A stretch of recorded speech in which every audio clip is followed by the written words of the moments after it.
प्रणाम साथियों, मैं योगी अरुणानंद मुनि आप सभी का हार्दिक स्वागत करता हूं और आशा करता हूं कि आप सभी कुशल मंगल हैं।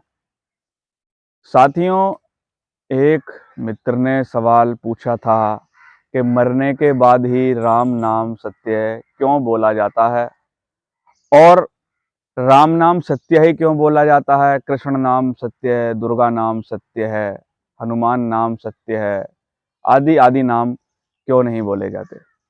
तो प्रश्न बहुत ही लाजवाब है और इसका उत्तर प्रत्येक सनातनी को, भारतीय को मालूम होना चाहिए। मनुष्य का स्वभाव है जिज्ञासा करना और जिज्ञासा से हमें अनेक प्रश्नों का उत्तर मिलता है। हालांकि बहुत लोग जिज्ञासा नहीं करते और जो चल रहा होता है उसमें बिना कुछ सोचे समझे बह रहे होते हैं।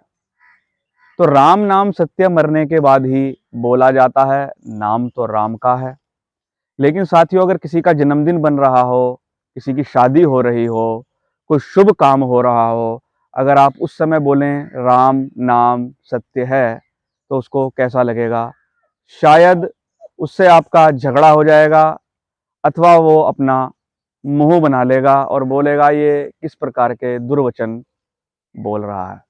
आखिर राम के नाम बोलने में दुर्वचन कैसे हो सकता है? फिर भी लोग मृत्यु के बाद ही राम नाम सत्य बोलते हैं। इसी की चर्चा हम लोग करने जा रहे हैं। साथियों, एक भाई ने हमको बताया था कि राम नाम सत्य इसलिए बोलते हैं कि जो मुर्दा होता है उसका एक कर्ण इंद्रिय यानी कान की जो इंद्रिय है वो एक्टिव रहती है और मुर्दे को सुनाने के लिए हम राम नाम सत्य बोलते हैं। तो ये बहुत बड़ा धोखा है।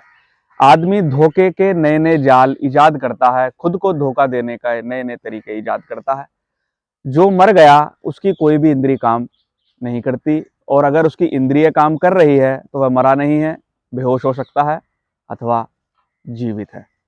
तो व्यक्ति खुद को धोखा देने के लिए ऐसी बातें करता है कि मुर्दे को हम, मरे हुए व्यक्ति को राम नाम सत्य सुना रहे। अरे जो मर ही गया वो क्या तुम्हारा राम नाम सत्य सुनेगा? वास्तविकता यह है कि राम की महत्ता बताने के लिए जीवित व्यक्तियों को यह सुनाया जाता है, क्योंकि बात सुनाने के भी अवसर होते हैं, बात सुनाने के भी मौके होते हैं। कुछ लोग कहा करते हैं कि मैं तुझको बताऊंगा, टाइम आने दे, यानी कि टाइम आने दे, यानी कि समय आने दे, उस बात को जो मैं बताऊंगा तब उस बात की कीमत तू ज्यादा अच्छे तरीके से समझ पाएगा। तो व्यक्ति क्या है, इस संसार में रम जाता है, इस संसार में खुद को भूल जाता है, खुद की चेतना को भूल जाता है, खुद को भूल जाता है। वो भूल जाता है कि मेरे अंदर कोई ऐसा तत्व भी बैठा हुआ है जिसके कारण ये शरीर चल रहा है। जब व्यक्ति मर जाता है तो वह तत्व उसके अंदर से निकल कर चला जाता है, यानी कोई चीज थी जो इस शरीर को चला रही थी, आज नहीं रही। शरीर अलग, वह तत्व अलग हो गया। तो यह मौका होता है जब व्यक्तियों को स्मरण कराया जाता है कि राम नाम सत्य है। जो अंदर रम रहा था, रमु क्रीड़ायाम धातु से राम शब्द बनता है, अर्थात जो रम रहा होता है, जो हमको रमा, जो हमारे अंदर रम कर हमको चला रहा होता है, जो नचा रहा होता है, जो बुलवा रहा होता है। कहते हैं अरे कहाँ रम रहा है, बोलते हैं ना अरे कहाँ तेरा मन रम गया। रम गया मतलब लीन हो गया, विलय हो गया, लय हो गया। तो हमारे शरीर के अंदर वह चेतना जब प्रवेश करती है तो शरीर आकार हो जाती है और इस शरीर को, पंच तत्व के इस पिंजरे को चलाती है। लेकिन व्यक्ति इस शरीर को ही अपना रूप मान लेता है, शरीर को ही सब कुछ मान लेता है और भूल जाता है कि शरीर को चलाने वाला भी कोई है। उदाहरण के लिए मेरा नाम अरुणानंद है तो शरीर को ही अरुणानंद समझ रहे हैं। वास्तविक कौन है जो अरुणानंद को जान रहा है? कौन? शरीर का नाम अरुणानंद समझ में आता है, लेकिन लोग अपने आप को ही अरुणानंद समझने लग जाते हैं कि मैं ही अरुणानंद हूं। लेकिन सच्ची बात यह है कि शरीर का नाम अरुणानंद है। अभी मैं इस अरुणानंद को हटा के अपना नाम कुछ और रख लूं, सुमेर सिंह रख लूं, तो शरीर का नाम सुमेर सिंह हो जाएगा। लेकिन शरीर के परे तुम हो, लेकिन इस बात को हम भूल जाते हैं। और इस बात को बताने का सबसे अच्छा मौका होता है मृत्यु के समय का।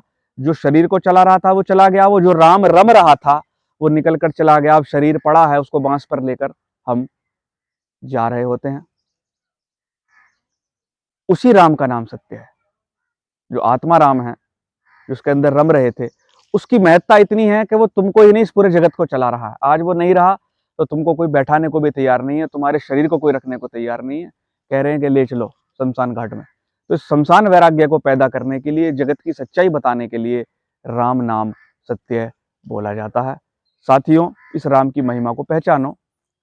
दूसरा, राम का नाम राम से भी पहले था। कुछ लोग कहते हैं कि शायद ये श्री रामचंद्र जो अयोध्या वाले थे उनका नाम हम बोलते हैं, ऐसा नहीं है साथियों। एक संत ने कहा है, एक राम दशरथ का बेटा, एक राम घट घट में लेटा, एक राम का जगत पसारा, एक राम जग से है न्यारा। तो एक राम श्री रामचंद्र जी जो थे दशरथ के बेटे थे, एक राम जो घट घट में बैठा है अर्थात निराकार रूप में, इस साकार शरीर के अंदर जो निराकार चेतना बैठी हुई है, इसको अपनी आत्मा कहते हैं, वह राम है। यहाँ तक कि जब श्री रामचंद्र जी का नामकरण करने के लिए नामकरण होना हुआ तो वशिष्ठ जी जब आए तो वशिष्ठ जी ने रामचंद्र जी के पिता दशरथ से कहा, दशरथ जी ने कहा इनका नाम क्या रखेंगे? तो दशरथ जी ने कहा, वशिष्ठ जी ने दशरथ जी से कहा, इनके नाम अनेक अनुरूपा, इनके नाम एक से एक बढ़कर हैं, इनके नाम अनेक अनुपा, मैं दशरथ कहूं स्वमति अनुरूपा। लेकिन दशरथ मैं अपनी स्वमति से कहूंगा, नाम तो अनेक हैं, कोई सोनू रखता है, कोई मोनू रखता है, कोई चिंटू रखता है, कोई कुछ रखता है, लेकिन उन्होंने कहा कि राम नाम जो है सबसे बेस्ट है। जितने भी नाम है उसमें राम नाम सबसे बेस्ट है, सबसे अच्छा है, क्योंकि वो याद दिलाता है रमने की, कि जो रम रहा है उस आत्मा का स्मरण कराता है। तो राम जी के अंदर भी वही था, आपके अंदर भी वही है, पूरे जगत के अंदर वही चेतना व्यापक है। और साथियों, दूसरा, शरीर आसक्त होकर हम अहंकारी हो जाते हैं। जब हम शरीर को ही अपना सच्चा स्वरूप मान लेते हैं तो हम निरासक्त हो जाते हैं, आसक्त हो जाते हैं और दुनिया को पीड़ा देने लगते हैं, कष्ट देने लगते हैं। सिकंदर बादशाह जब मरने को हुआ, उसने पूरी दुनिया में लूट मचाई, लाखों लोगों को मारा, लाखों लोगों की गर्दनें उतारी, बहन बेटियों की इज्जतें लूटी, पूरी दुनिया पर कब्जा करने निकला था। लेकिन जब मरने को हुआ तो अपने मंत्रियों से बोला, जब मेरी डेड बॉडी को निकाला जाए तो मेरे दोनों हाथ ऐसे कर दिए जाएं, खुले, अर्थी के बाहर, जनाजे के बाहर। तो मंत्रियों ने कहा, राजा साहब आप ऐसे कैसा आदेश कर रहे हैं, हमें कुछ समझ में नहीं आया।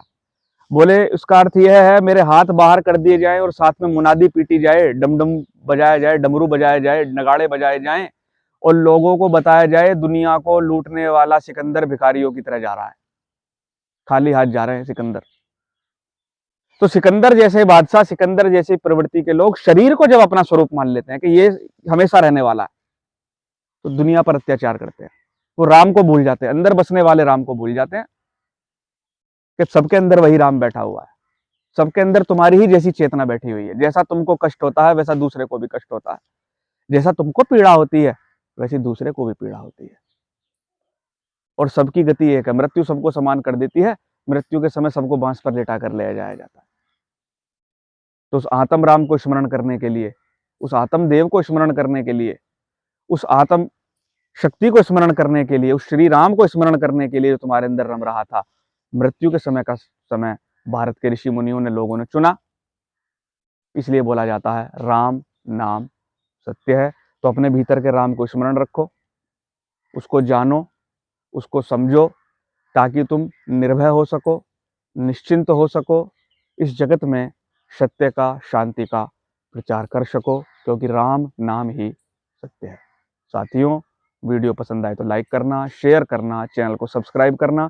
मैं आपके मंगल की कामना करता हूँ, आपका भला हो, आप सदा सुख में रहें। प्रणाम।